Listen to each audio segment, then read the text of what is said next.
começando o Tudo Bem Calculado, o podcast do Cosmo e Cosentino Advogados.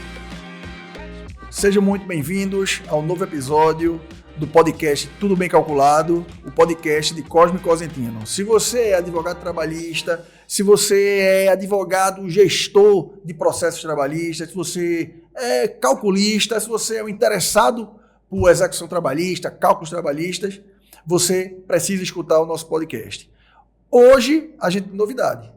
Está aqui comigo, além de Dr. Alan Carlos, que estava comigo nos outros episódios, um convidado, um ilustre convidado, o Dr. Breno Durães, advogado há mais de 15 anos, há 15 anos, está aqui com a gente hoje para a gente conversar um pouco sobre execução trabalhista, sobre processo trabalhista, sobre gestão. E eu passo a palavra agora para o Dr. Breno. Rapaz, agradecer primeiro, né? A Dr. Alan e Dr. Sérgio, que são grandes amigos. Antes de tudo, né? Antes de tudo. Sérgio, para mim, é referência da advocacia. Falei aqui nos bastidores, a gente estava conversando aqui nos bastidores, que, um prazer, quando ele me ligou, convidou. Na hora, eu aceitei, assim, nem pensei duas vezes. Foi só questão de agenda. E é um prazer a gente conversar sobre isso. Eu estou na área aí há bastante tempo. Aprendi, inclusive, com você. Que é isso. Mas me diga uma coisa. Em cima de que você está falando já, eu vou lhe perguntar. Qual é hoje, qual é a tua advocacia? O que é que tu estás focando na advocacia para a gente poder começar esse bate-papo? Então, hoje eu estou na advocacia trabalhista, né, voltada mais para a área empresarial. Né? A gente advoga para algumas empresas de vários ramos, né? Construção, serviços, telecomunicações, empresa de turismo. Então, assim, tem um ramo bem diversificado. Então, nosso foco hoje no escritório é realmente não só a parte contenciosa, né, trabalhista, que é o processo em si, quando chega uma ação, uma reclamação trabalhista, mas também a parte consultiva, né, a parte preventiva, dúvidas que sempre surgem em relação aos colaboradores das empresas, às vezes até demandas administrativas, como a fiscalização do Ministério do Trabalho, né, que acontece. Então, a gente está voltado para essa área. Não que o escritório não faça a parte de reclamante, mas é algo mais pontual, né? Digamos que seria a exceção e a regra seria realmente a advocacia empresarial. Entendi massa. Nessa faixa. Me diz uma coisa, Breno. Em cima disso que tu estás dizendo, que as empresas, né? Você advoga mais para a empresa. Nesse teu contencioso, o que é que tu enxerga em relação à fase de execução? Quais são os desafios que tu termina tendo no dia a dia, né? Não, então, sem dúvida nenhuma, a parte de cálculo. Né?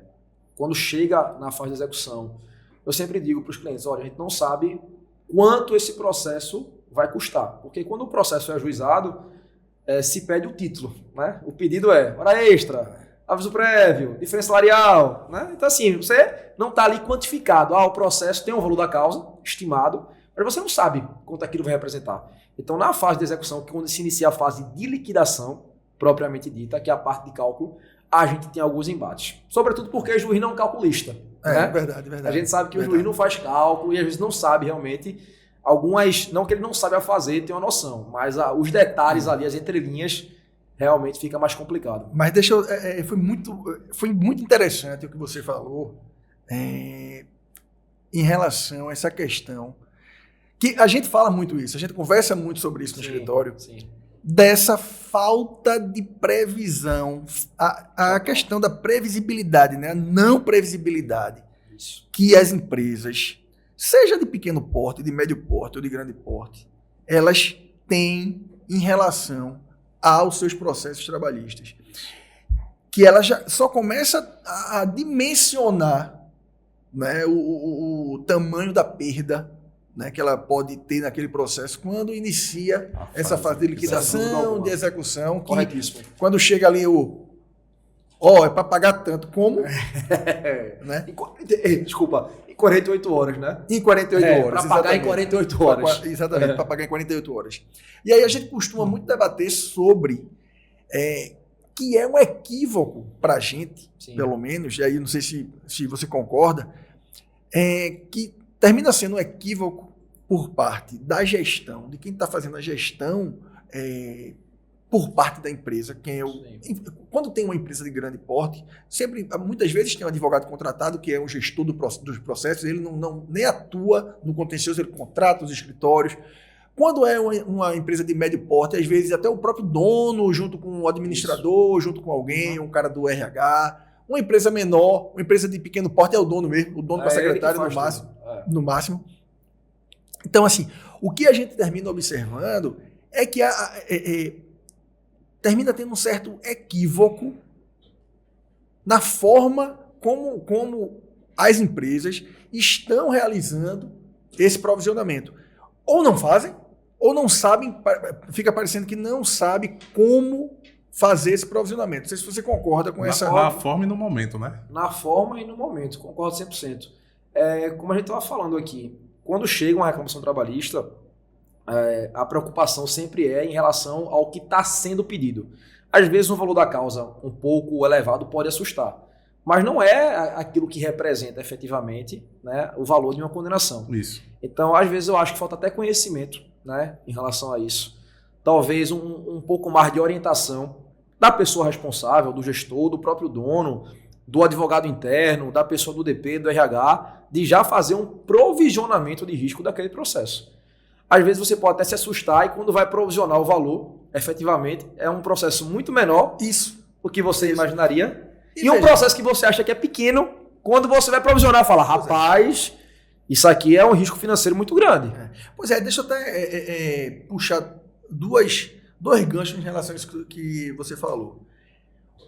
O primeiro é em relação à questão da petição inicial, que antes o valor que se colocava na petição inicial era muito mais, assim, depois que teve a mudança, né, assim, quando começou a ter a obrigatoriedade de ter a liquidação, se pensava que aquela liquidação ia ser muito mais próxima da realidade, inclusive um limitador da condenação. Sem dúvida alguma. Só que na esfera cível. Exatamente. Só que agora o entendimento majoritário é de que aquela liquidação é meramente estimativa. Exatamente. Então, praticamente não tem uma validade, né? Pois e é. assim, aquela questão, é uma estimativa. Então vamos supor que a pessoa ajuize o processo inicial e conste lá um pedido que ela quantifique 50 mil reais de hora extra. E se na hora da liquidação constar 300 mil? Pois é. Vai prevalecer os 300? É uma discrepância muito grande. Como é que tu encara isso, Breno? Quando tu se depara com a petição inicial? Tu enquanto advogado? Veja, é lógico que o valor da causa, quando chega no valor alto, assusta. Sim. Né? Então, assim, a ideia inicial seria fazer esse caminhamento. Mas eu confesso a vocês que não é uma prática comum. Uhum. Né? Não é. A prática é já, vamos pegar a documentação, ele não faz hora extra, ele pede aqui acúmulo de função. Aí, quando a empresa é menor, o dono já fica, mas ele nunca acumulou. Mas a questão é tirar um pouco da emoção de quando chega, porque, sobretudo numa empresa pequena, quando chega uma reclamação, mexe muito com a emoção da pessoa. Então tem que deixar a emoção um pouco de lado e ir para a razão. E é matemática. É uma ciência exata. E eu entendo essa... Eu entendo, apesar de achar que é um certo erro. Sim. Mas eu entendo porque, como você falou, na hora, a questão dessa emoção que acontece e a preocupação de se defender, ela é muito mais jurídica naquele momento. Sim. Então, se é uma empresa que já está com advogado, que já tem algumas demandas, né, que já está com advogado lá, ele sabe o que é que vai fazer, a empresa sabe que vai encaminhar para ele e tal. Isso. Mas aquela preocupação está muito mais voltada a realizar aquela defesa jurídica, porque daqui a pouco vai ter uma audiência que eu vou ter que fazer, tal, e sabe que a questão dos valores eles vão ser discutidos mais na frente. Ele está muito mais preocupado na improcedência, para zerar o pedido, do que ele ter um provisionamento, isso aqui tem um risco, tal. Até para você, na hora da instrução, focar mais em um tema, vamos supor, uma reclamação que tem hora extra, insalubridade, diferença salarial, dano moral. Às vezes ele fica tanto no dano moral, porque dano moral, sendo que a hora extra lá, o pedido é muito mais relevante. A gente vem falando sobre isso. Vai ter um questionamento em relação à validade do controle de ponto, a empresa não tem, é um trabalhador externo que não tinha controle. Então assim, até para você direcionar a estratégia de defesa e gastar energia, é muito mais importante você valorar. Sem dúvida. Antes de tocar no segundo ponto que eu disse que são 2 pontos, mas isso aí que você está falando, veja como é importante, porque assim, muita reclamação trabalhista é sobre verba rescisória. Sem dúvida nenhuma. Né? Isso. Então, vamos supor, a empresa tinha... A grande maioria, na verdade, né? A grande maioria é verba rescisória. Verba rescisória. Geral. Aí você, às vezes, a empresa demitiu o cara por justa causa, por exemplo, Sim. ela fica naquela emoção, como se fosse aquela justa causa, ela não pode ser transformada. Isso. E aquele pedido ali de lado, que foi de hora extra, por exemplo, ou um adicional noturno, ou um repouso semanal remunerado. Não, isso aqui... Parece que o importa. E Na balança. em relação à valoração daquilo, Isso. é totalmente diferente, porque a verba rescisória vai ser ali. Justa causa, vai aviso prévio, vai aviso férias, prévio, tal. multa de 40% da Pois FGTS, enquanto a hora extra... O impacto financeiro vai ser totalmente diferente, vai ser bem menor do que se de repente tiver Sem dúvida um deferimento. alguma. E, pô, a partir do momento que o empresário, né, ou o gestor, ele tem isso na mão dele, essa valoração, pô, a forma como ele consegue a Total. tomada de decisão, tomar uma decisão total. de estratégia junto do processo. Total. E assim, uma coisa que eu falo muito para os clientes empresariais. Quando chega um reclamo trabalhista e tem pedido de hora extra, opa, ligo o alerta. Ligo o alerta que, a depender, tem condenações altíssimas de um período de contrato de trabalho muito curto. Muito curto. Ah, Breno, mas ele só trabalhou 2, 3 anos. O empresário vem me questionar. Mas veja, se você for aqui fazer a contabilidade em relação à quantidade de horas que ele fez, você não tinha um controle de ponto, ou então o controle de ponto não era um controle muito confiável, digamos assim. Ou então era um trabalhador externo Isso. e surge o entendimento que ele estava sujeito a um controle, porque qualquer meio indireto, a gente sabe, né, nós que somos advogados, qualquer meio indireto de controle, um relatório, um celular, um rastreador, pode-se ter um entendimento. Configurar.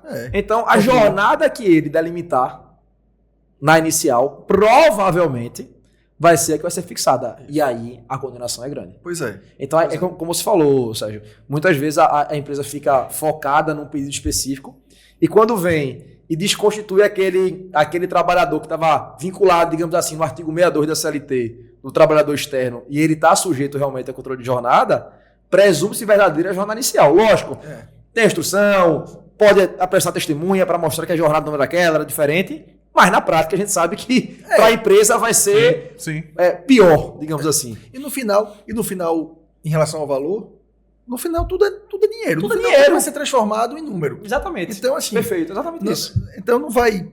No É. final das contas, é melhor ligar o alerta, feito você falou, para essa hora extra, Isso. muitas vezes, do que uma rescisão por justa causa. Sem dúvida nenhuma. Entendeu? Porque às vezes Apesar você da justa chega- causa mexer Mexer, com o sabe? emocional. Porque às vezes você faz assim, a gente ganhou a justa causa. Aí o Arretado, show de Vibra. bola. vai perder a hora extra. Aí faz mal não, mas não, pode acontecer isso. Pode né? acontecer. Pode acontecer. E ele pode até, assim, o empresário pode até ficar, do ponto de vista, sei lá, moral, digamos assim, alegre, Isso. mas em relação à questão financeira, o desfalque foi bem maior. É. Então, Que no final é o que vai prevalecer. pois é. Então é o que ele vai sentir no bolso. A gente Pois é. sabe que para o empresário é o que vai pesar no bolso. Não É. tem para onde. Então, às vezes, tem um pedido de adicional de salubridade, periculosidade, que a base de cálculo é diferente. Aprendi isso com você, inclusive. Né? Então, assim, são questões minuciosas que quem é da área, e aí tem que ser da área, para saber fazer essa apuração. Base de cálculo, a gente estava conversando aqui nos bastidores novamente em relação a uma tese que foi criada por Sérgio, que era uma tese basicamente de base de cálculo, digamos assim, né? Uma base de cálculo equivocada que gerou uma repercussão absurda. Então, uma pessoa que não é da área, talvez ela não tenha esse entendimento. E eu ouso a dizer que às vezes até o próprio juiz não tem esse Tem entendimento. dificuldade. Como às vezes você tem que chegar lá, conversar, ter uma conversa tete a tete, olho no olho, explicar, levar uma tabela, uma planilha. Ele, agora eu entendi.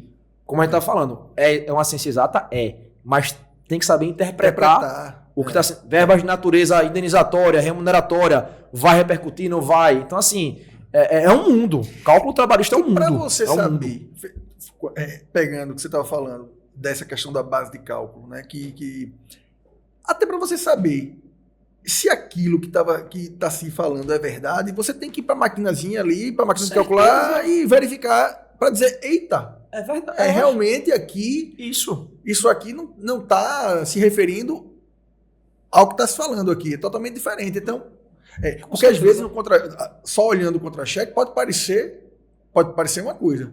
Mas quando você liga o valor que está sendo dito no contra-cheque com a questão da interpretação, aí você vai ver, não, aqui dali não tem relação com o direito que está se falando. Um exemplo que eu sou no escritório, chega um reclamo trabalhista, onde o reclamante pedia a vinculação da premiação na base de cálculo. A premiação tem a natureza indenizatória, sobretudo após a reforma trabalhista que aconteceu, em relação a isso, ainda que habitual, e a comissão não. A comissão realmente integra a base de cálculo, e aí, isso aí vocês sabem muito mais do que eu, não tem nem para onde. Então, a empresa, mas era prêmio, né? É prêmio. Não incide a base de cálculo. Então, assim, já não tem uma preocupação. Opa, mas vamos lá. Se esse prêmio aqui, ainda que existam critérios, né, de metas a serem superadas, se ele for incorporado à base de cálculo, todo o restante vai ter uma repercussão. Férias, 13º, FGTS. Então, assim, é aí onde está o segredo desse provisionamento inicial que a gente sabe que não é feito. Como você falou no início, o empresário, o diretor, o gestor, o advogado interno, ele vai se ater aos valores na fase de liquidação, quando já é tarde, quando já é prego batido de ponta virada. Não tem muito o que fazer, você vai discutir matemática. Né? Você não vai discutir mais o direito. Isso. E aí, deixa eu puxar agora o segundo ponto que eu estava dizendo, que tem a ver com o que você estava falando. Quando a gente vai para a primeira audiência, a gente vai fazer uma tentativa de acordo. Sem dúvida, certo. Então, assim, a questão do provisionamento inicial, ele também vai ter essa função. Perfeito. Porque uma coisa é eu chegar... Perfeito. Vou dizer assim, sem saber onde eu estou pisando mesmo em relação à questão dos números, dos valores, e tá me baseando numa petição inicial, de repente, que está dizendo que... No valor que está lá, né? No pedido inicial. Porque ela pode ser muito menor, pode ser bem maior. Isso. Enfim, né, o cara tá ali tateando e fazendo o quê? Muitas vezes a gente olha, parece um leilão. Né? Vai para lá, vai para cá, para ver aí, não, eu peço tanto. E parece às vezes o reclamante quer fazer um acordo, não, na minha hora extra aqui eu só quero 100 mil. Pois assim, aleatório, sim. Com base em quê? Com base em quê? Exatamente. Se você está respaldado por um cálculo realmente, né, bem mais preciso, tanto vai lhe respaldar do ponto de vista da provisão, como vai lhe respaldar quando você vai fazer uma proposição de acordo, numa audiência inicial, a confiabilidade, né, a seriedade daquela propositura do acordo, ela é muito maior do que você chegar no escuro e dizer, eu quero te dar 5 mil reais. Eu quero 35. Eu dou 7. Aí fica essa... Totalmente aleatório. Pois é, aleatório. Quando você tem... Mas não, se você tem um cálculo que ele é confiável, você pode... se der atuação 100%, é isso aqui. Dou 70, enfim. Dou 50. Pode, exato. O que seja, mas você está ali se baseando realmente num valor existente, que você tem confiança que aquilo ali vai chegar. E não numa mera estimativa no valor aleatório, sim. Esse problema e essa questão do ser uma estimativa é algo muito complicado, ao meu ver, eu entendo.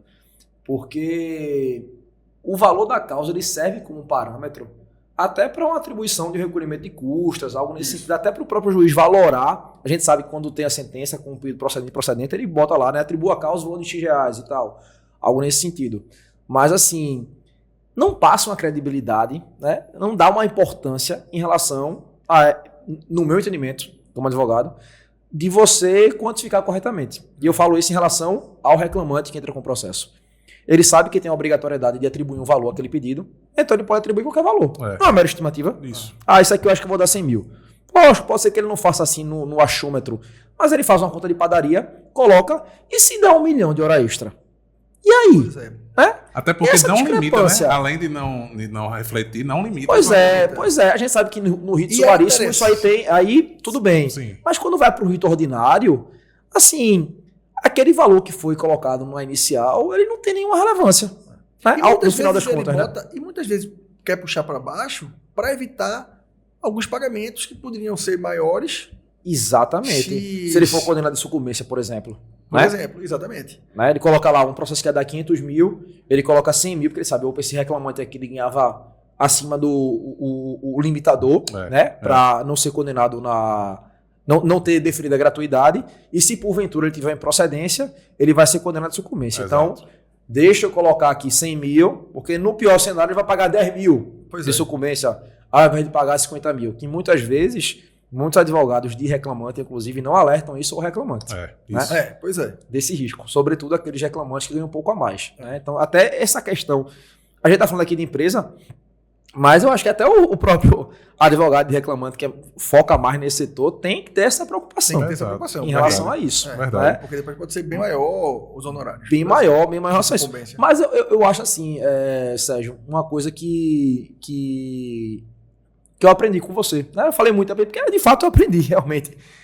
A gente tem que ser advogado. Então, assim, e eu acho que quem cria os entendimentos jurisprudenciais e que leva no TST, até no STF, são os advogados. Sim. Então a gente tem que provocar. Então, por mais que exista esse entendimento, eu acho que, assim, lógico, pode ter uma demanda repetitiva, pode ter até, se gerar uma súmula, fica mais complicado, mas eu acho que é algo ainda a ser discutido. Eu acho algo ainda muito prematuro, sabe? Essa questão da mera estimativa. Sim. Eu ainda acho. Porque na esfera civil a gente sabe que não é assim. Pois é. E totalmente assim, diferente. só muda posicionamento, né? O posicionamento da jurisprudência se tiver provocar. a provocação e tiver Exatamente. atuação e com mudança de cadeira nos tribunais, é que Isso. também termina tendo Isso. mudança de entendimento. Isso. Até porque muitas vezes você vai pegar um voto de um relator, do acórdão, que ele fala, meu posicionamento é esse, mas eu me curvo Pois é. ao posicionamento majoritário da turma. Ou seja, existem opiniões contrárias àquele Divergentes, entendimento. Pois é. Então, Exato. assim, eu acho que a discussão está aberta, né? É, isso. Lógico. Quando houver uma uniformização, e a gente sabe que até os entendimentos uniformizados eles são passíveis de mudança, né? A gente já viu na história do nosso país. E eu acho que teve essa mudança. Essa situação. Eu acho que uma posição que eu tenho é que também essa mudança de posicionamento em relação à questão da estimativa, Sim. ela tem um pouco a ver com a queda de braço TST com STF. Que sabe? tá, Assim, tipo, você tá tendo um entendimento mais voltado para uma defesa de uma flexibilização disso ou daquilo outro. Então vamos aqui também, no processo, a gente vai começar a flexibilizar o contrário. Isso. Como se fosse para balancear, talvez. Eu acho, às vezes, que está tendo um pouco disso também. Realmente, bem colocado. Eu acho que a composição hoje da Suprema Corte, ela bate muito de frente com alguns entendimentos, não só do TST, como dos tribunais regionais também. Né? A gente vê talvez ali, assim, mais pró-empregado Flávio Dino, né? que é mais a favor do empregado. Fachin, né? Agora. Fachin, talvez tinha outro que eu esqueci, tava tentando lembrar aqui o nome, que também era mais a favor do empregado, daqui a pouco eu lembro. Mas assim, era, né? mas assim, a questão da pejotização, por exemplo, é uma questão que está sendo plenamente admitida no STF. Sim, né? sim. Então assim, é uma relativização muito, muito grande em relação a essa questão do reconhecimento de vínculo da pessoa física ser contratada como prestador de serviço. Mas no STF, o entendimento que está prevalecendo é da validade. Pois é. Então, da mesma forma como tem essa questão da validação, da pejotização, por exemplo, nada impede essa discussão, né, ser levada mais à frente e essa estimativa cair. E aí, se existe uma mudança de entendimento, vamos supor aqui que existe essa mudança, aí, meu amigo, a importância do cálculo, antes que já era de 100%, ela vai se tornar de 300%. Porque assim, vai ter que entrar com o valor certinho. Vou dar aqui um exemplo. Na esfera civil, na fase de cumprimento de sentença, não tem a fase de liquidação, que às vezes tem, né? Então, se você apresenta um cálculo errado, né, que está diferente, você vai pagar a sucumbência. Sim. Então, assim, veja a sua responsabilidade de fazer o cálculo. Eu tive processos trabalhistas com planilha zerada. Chegou lá, planilha zerada. Apresentou uma planilha zero. E qual a penalidade para isso? Nenhuma. Zero. Então, eu acredito que isso também vai ser passível de mudança. Você está ouvindo o Tudo Bem Calculado, o podcast do Cosmo e Cosentino Advogados. E aí, tá curtindo o nosso podcast? Nós contribuímos para você que é gestor de processo trabalhista, advogado trabalhista, calculista e também quem é interessado em cálculos trabalhistas a fazer a gestão de 100% dos valores dos seus processos trabalhistas. Então acesse aqui o descritivo para que a gente possa conhecer mais o que é que você precisa e o que é que a gente pode contribuir para solucionar de vez a gestão do teu passivo trabalhista. O cálculo ele é primordial, não só no provisionamento empresarial, como também na quantificação do pedido. Tem que ter uma responsabilidade, rapaz, daquele pedido. E você vê, isso que eu estava colocando, quando teve a mudança da legislação, teve uma queda de reclamação. Estatisticamente. No início, né? No início. No início. Mas uma das coisas que eu acho que é a onda de volta é exatamente eu poder estimar como eu quero. Sem dúvida Porque nenhuma. tá entendendo? Porque qual foi o medo que se colocou? Sucumbência. Isso. Porque também, assim, diga-se de passagem, às vezes a gente via reclamações que parecia que o cara estava querendo pedir tudo e mais um pouco e também não tinha muita relação. Quando a gente olhava, pô, isso aqui não existe. Realmente era algo errado. Que não era bom. Mas ao mesmo tempo tem isso, né? Eu acho que teve um pouco disso. O medo da sucumbência. Tô com medo da sucumbência porque eu tenho que liquidar certo. Isso. Não tenho que liquidar certo. O medo da sucumbência ele dá diminuída, porque é como a gente estava falando. Então eu posso, de repente, eu arbítrio menor, eu estimo, né? Eu estimo menor, sei que vai terminar sendo também, de repente. E uma coisa que, vamos pensar aqui. Diferença salarial, por exemplo. Como é que ele vai estimar? É um negócio tão exato. Concorda comigo? Por exemplo, uma equiparação salarial. Uma equiparação salarial, né? O empregado entra com processo, falou que ganhava 2.000, fazia a mesma coisa que outro e ganhava 3. R$1.000 de diferença. Qual é a estimativa disso? Período do contrato de trabalho X, você vai apurar. Então, assim, existem pedidos que são certos e se for por CPC, é pedido certo e determinado. Pois é. Você coloca aquele valor, não vou colocar 30, aí vem a liquidação, que aí vocês vão entrar e tal, com toda a expertise, 50 mil. Né? De 10 mil para 50 mil. Mas, assim... Pois é. Que ainda liberasse atualização monetária e juros, tudo bem. Não, mas o valor nominal... O valor nominal, você colocar como mera estimativa, assim... Eu acho que tem que ter uma responsabilidade muito grande do advogado, e aí de ambos os lados, em relação a essa quantificação. Vai entrar com um processo por reclamante? Tudo bem.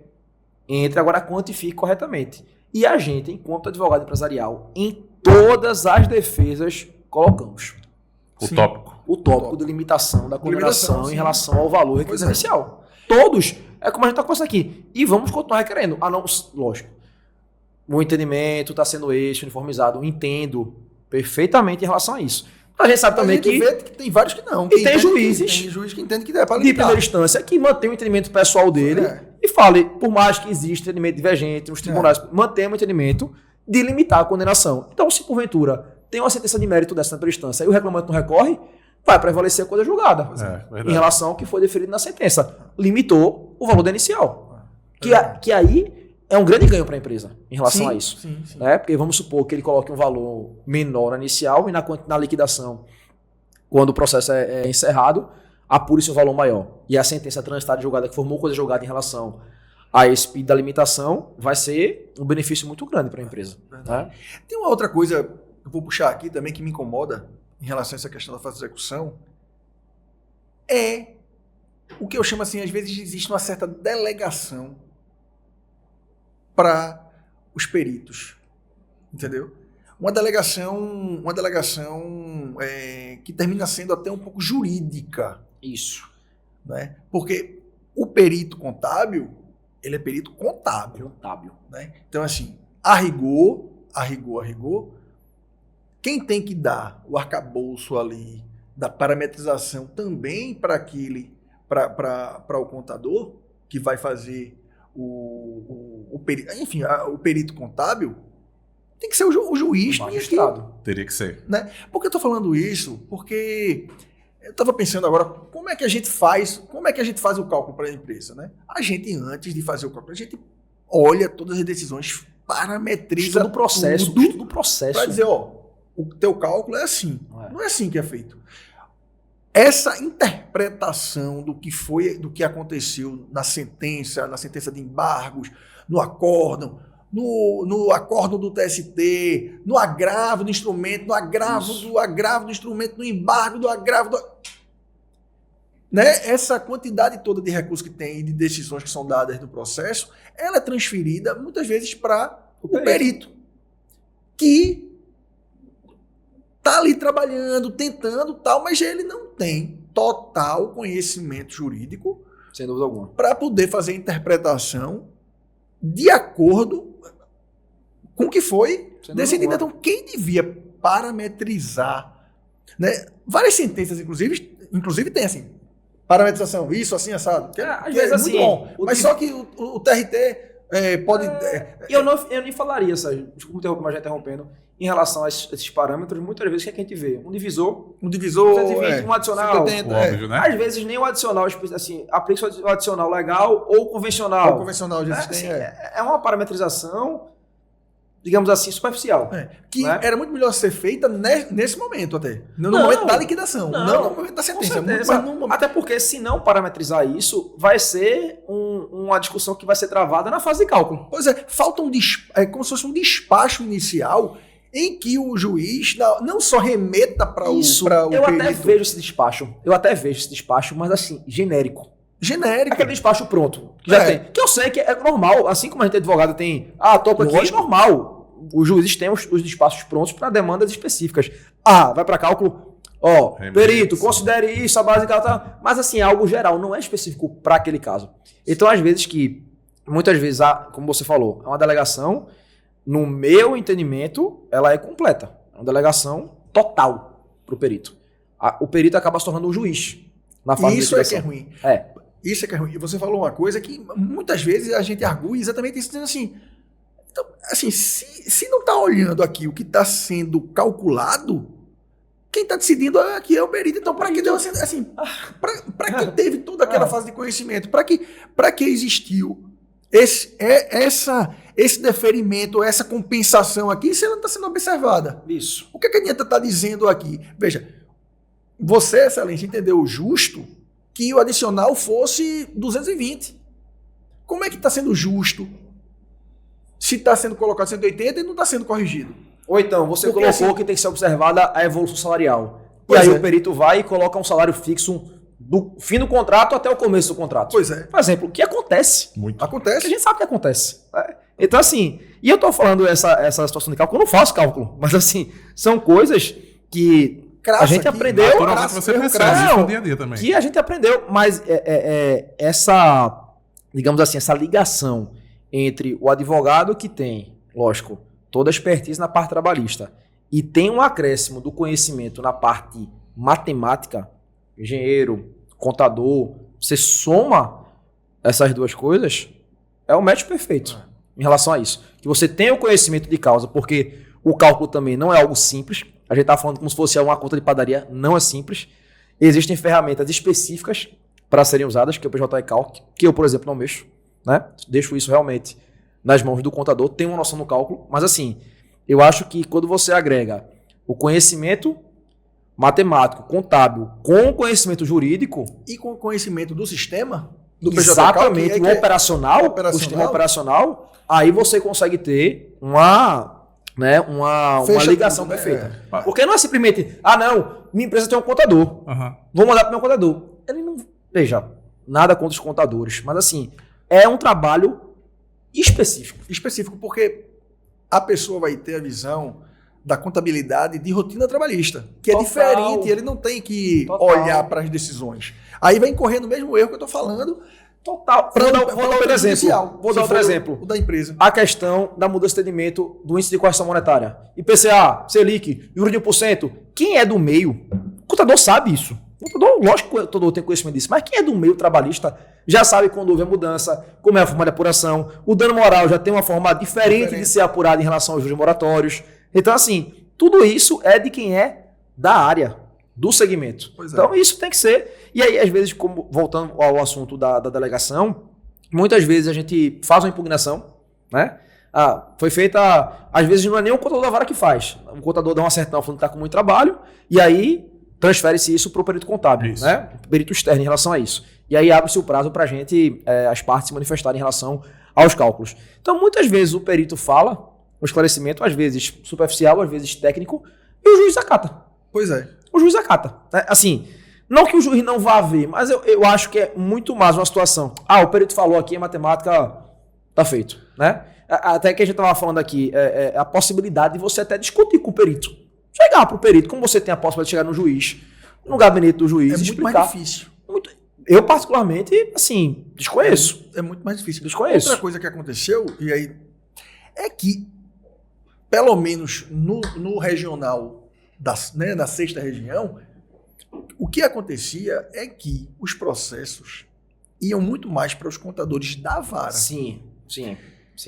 Hoje E em aí dia você tá chegava lá muito para mais- conversar, né? Hoje O contador tá explicava muito e tal. mais Pulverizado. pulverizado Tá mais isso. pulverizado. Tá muito mais. pulverizado. Tá. Essa pulverização, ela tem como consequência também que tem que ter um controle maior de quem são os peritos, se eles têm realmente expertise para Isso. fazer o cálculo. Porque, veja, à medida que tem muito mais gente fazendo, Tem. Externa, digamos assim, Externa. né? Sem ser o servidor específico. o que acontece é que termina tendo muito mais erro. Não, É, na época não da tem como Sudene, ter um por controle. exemplo, a gente conhecia os contadores pelo nome. Exato. Não é verdade? Podia conversar. Contador da vara mostrar. tal, é tal vara. Não, Pois da é. Sudene, da Embiribeira e tal, porque foi tanta mudança que aconteceu, daqui a pouco ele tá lá na Rui Barbosa, né, no Itaú. Então assim, mas assim, eu tô ficando velho, né, falando da nossa época. É que eu não vou dizer da minha época do Carro da Apolo. No Carro da Essa época eu não peguei, eu não peguei Carro do não. Apolo.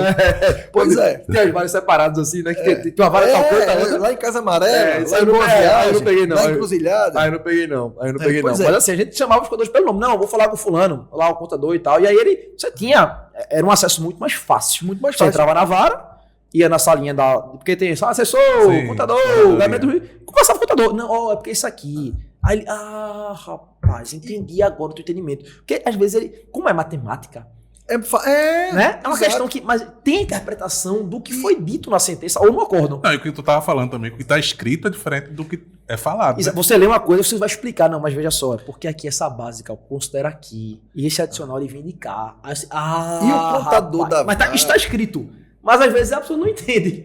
E o contador da vara, ele vive aquela atmosfera trabalhista, tá entendendo? Ele tá Isso. ali junto do juiz, ele pode, doutor, E isso, só só do lado ali. saber É. se o entendimento é esse. Então, Nem sei se diferente. hoje em dia é tanto, né, Sérgio? Pois é, Por hoje em conta dia é menos, Hoje em é. dia, sobretudo agora que tá tudo ali no tá, TRT, né, acabou, que eu acho que perdeu-se isso um pouco, essa, né? Mas ainda, mesmo assim, Não, ainda mesmo assim, é mais eu, próximo. Eles devem ter, eles têm as ferramentas internas dele externo, para é. poder. opinião minha, assim, se fosse um contador da vara, eu prefiro.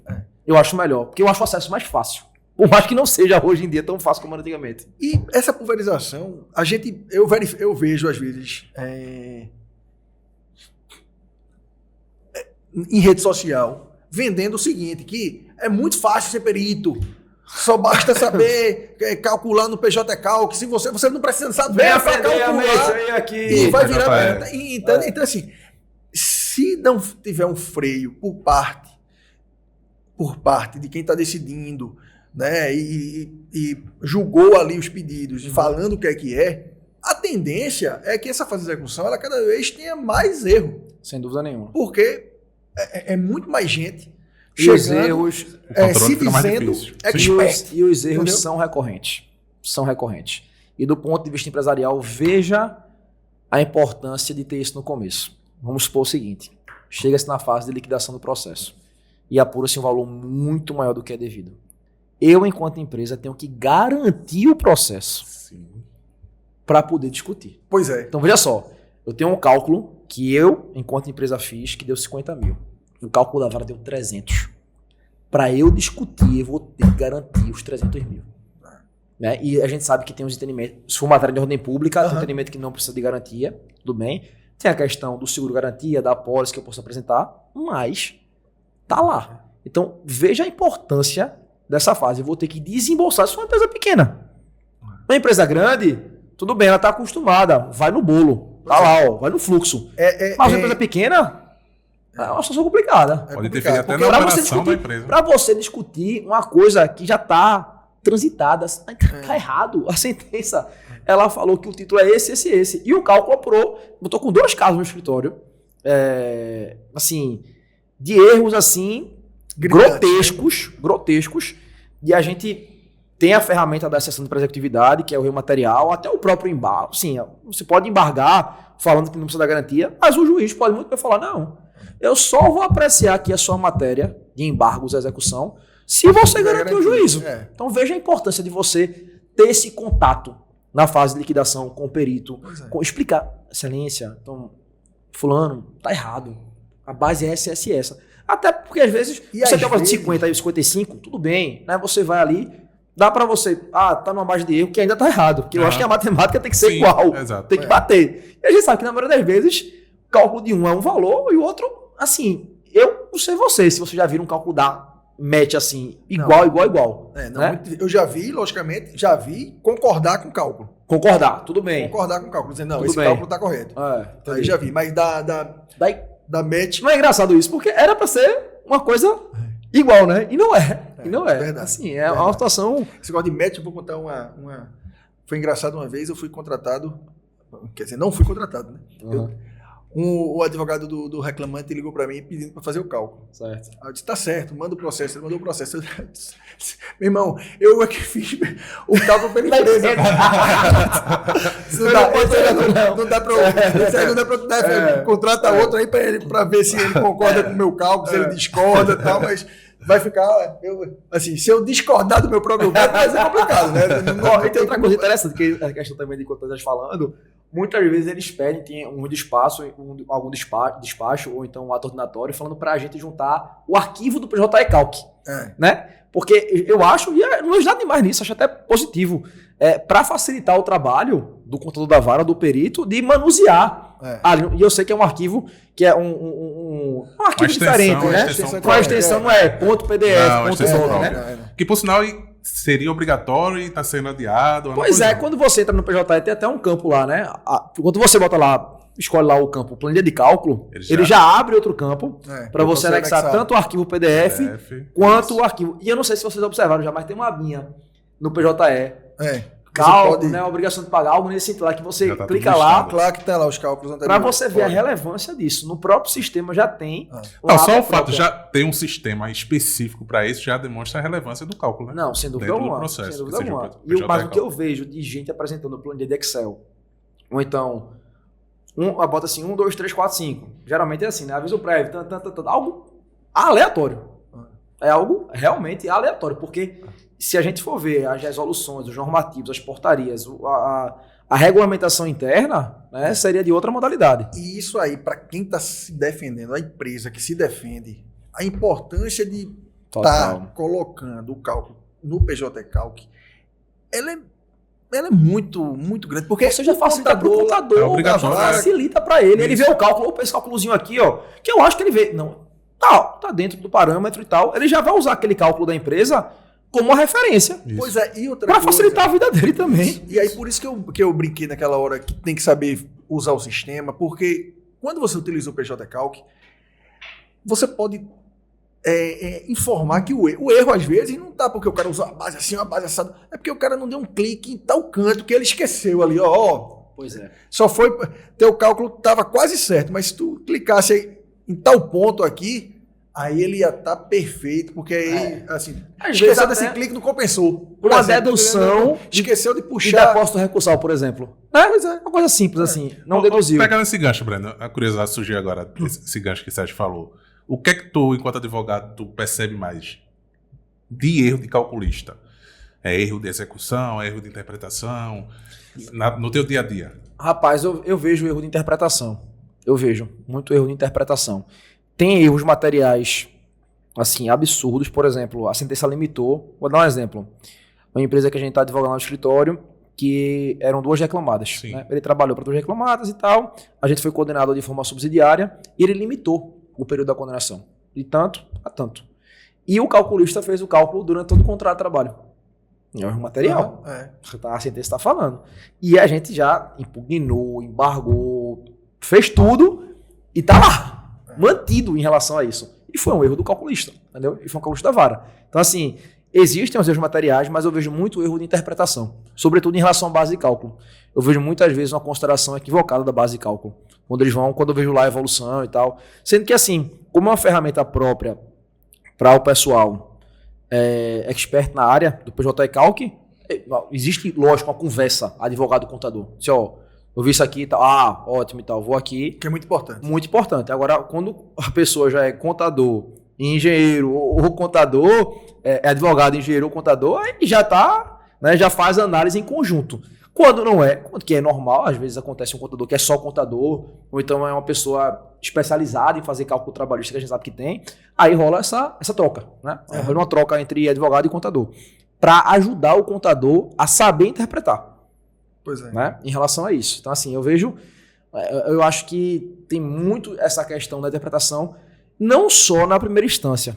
Assim, quando sai uma sentença líquida, que a gente sabe que o prazo para impugnar é naquele momento do recurso ordinário, para não precluir, eu confesso que eu não vejo muita reforma por parte do TRT. Sim. Né?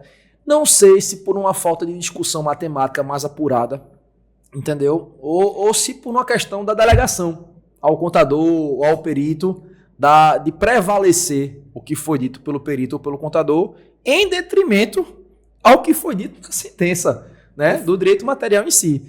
Então, assim, lógico que as reformas existem, os erros são observados, mas até na fase de embargos da execução, quando o juiz está garantido e, porventura, os embargos são rejeitados e você agrava de petição, que leva ao TRT a discussão matemática, eu confesso que eu não vejo, assim, como a gente está tendo aqui, né? Isso aqui, meu Deus do céu, é nada. Se a gente for parar aqui para discutir cada verba, a gente vai ver a imensidão que isso é dentro do PJE Calc para a forma de apuração. Pois é. Então, eu acho que é um assunto pouquíssimo debatido em relação até a forma de você, se você vai entrar com a ação para reclamar, até a forma de você pedir. Quais reflexos você vai pedir, né? Qual é a forma de cálculo que eu vou fazer? De observar os adicionais também em relação a isso. Eu vejo muita discussão do direito material, direito processual, estimativa de condenação, mas discussão da matemática propriamente dita. Eu vejo, por exemplo, essa verba é natureza indenizatória, essa verba é natureza remuneratória, o prêmio não inclui, a comissão inclui. Tudo bem, mas eu ainda acho algo muito genérico. Então, assim, se eu fosse apontar, eu apontaria questões de interpretação por parte do contador. Porque é uma coisa que está estipulada na sentença, no acórdão, e ele não está sabendo quantificar aquilo em números. Que é como eu estou falando, o juiz ele fala o que o reclamante ganhou ou perdeu. Isso. Ele não fala quanto. Isso. Ele coloca lá, eu acho que deu tanto. Né? Atribua a causa o valor de tanto. E aquela atribuição vai servir de base para a empresa de depósito recursal, que é outra coisa que a gente também sofre. O juiz faz a atribuição de um valor da causa acima do que é devido. Então, você poderia, o teto hoje do RJ está com 13 mil, né? E do recurso de revista 22, né? Então, você poderia estar desembolsando, se fosse um cálculo correto, 10 mil, digamos assim, e aí não deposita mais nada, porque já está garantido o juiz integralmente. Então, você vai recurso ordinário, recurso de revista, agravo do instrumento, até o TST com o juiz garantido. Mas o juiz vai lá e atribui 60 mil. Aí você vai ter que pagar 13 mil do recurso ordinário, 22 do recurso de revista, aí 50% do agravo do instrumento. Aí, amigo, aí a empresa fala, a condenação inteira para um processo que daria 10 mil, eu estou desembolsando 60 para discutir, né, o direito, ou então, às vezes, até o cálculo em si. Então, assim, tá sendo excelente isso aqui para a gente dar a relevância que é devida. Porque eu acho que existe muita... O pessoal deixa muito de lado essa questão de cálculo. Boa, porque é o seguinte, tá muito claro que tu entende como relevante o papel do calculista e o próprio cálculo, né, no processo, mas nesse trato que tu tem diariamente com a empresa, com teu cliente, enfim, a empresa, tu nota isso também, a relevância que ela dá pro calculista e pro cálculo? Eu alerto sempre, mas assim, eu vejo muita delegação pro contador. Sei. Da empresa. Certo. Sabe? Ou então um contador de confiança que existe. Não para um advogado contador, sabe? Sim. Um advogado... Especialista na fase de execução, na fase de liquidação. Né? Porque, veja, eu acho que advogado e contador, eles têm, assim, trabalham em conjunto em várias coisas. Mas tem situações que o contador ele precisa entender o que está sendo dito do ponto de vista do direito material. Então, assim, é uma questão realmente de interpretação. E pode passar batido, completamente batido em relação a isso. Quando é uma ação muito simples, vou te condenar aqui em férias, 13º e FGTS. Tudo bem. E ainda assim, eu acho que é importante ter esse olhar, mas dessa relevância, dessa importância que a gente está tendo nessa discussão, se você perguntar se eu acho que é dada essa relevância hoje em dia, eu acho que não. Infelizmente, né? Infelizmente. Nosso papel como advogado é alertar, sem dúvida nenhuma. A gente tem a obrigação de alertar, né? Do risco, da obrigação do zelo, né? Da cautela. Mas a decisão final não é nossa. Verdade. Não é verdade? Isso que você está falando é muito importante, porque a gente sempre entende que a gente é visto como um custo e não como quase como um investimento, como alguém que pode livrar realmente a empresa de terminar tendo dissabor, né? De terminar tendo O advogado não é visto dessa forma. Pois é. Não e é. quem faz o cálculo, né? Como a gente faz o cálculo, é uma barganha em relação ao que vai pagar de honorários, mas não enxerga. Se a gente mostrar o quanto a gente conseguiu reduzir do valor... Exatamente. Sai de graça. Sai de graça. De graça. De graça. De graça. Eu acho assim, eu brinco muito que a matéria-prima do advogado é o problema, né? Se não tem problema, o advogado não tem matéria-prima. Quando não deveria ser assim, né? O advogado é muito visto como um remediador, né? A parte contenciosa. Sobretudo o advogado trabalhista. Sobretudo o trabalhista. Então, essa questão da parte preventiva, do que você pode evitar, assim, o empresário, eu acho que no Brasil, de forma geral, ele ainda não tem essa visão. Ele acha que ele só vai precisar do advogado realmente quando tiver uma bronca. Chegou o processo, contra o fulano. E o advogado tem que resolver. E se perder o processo, a culpa ele pode transferir essa culpa para o advogado, né? Às vezes tem muito isso, essa transferência de responsabilidade. Às vezes não, a gente sabe. Mas quando você tem um advogado que previne você na parte consultiva trabalhista e sabe realmente apurar os valores devidos, porque às vezes o que acontece? Você orienta, você treina, mas existem erros, até na forma de você apurar uma repercussão de férias, 13º, você não está apurando corretamente, até o recolhimento do próprio tributo. Sim. Né? A gente sabe que às vezes a pessoa vai recolher a contribuição previdenciária com base numa verba indenizatória. Isso. Né? Então está pagando tributo até a mais. Não é?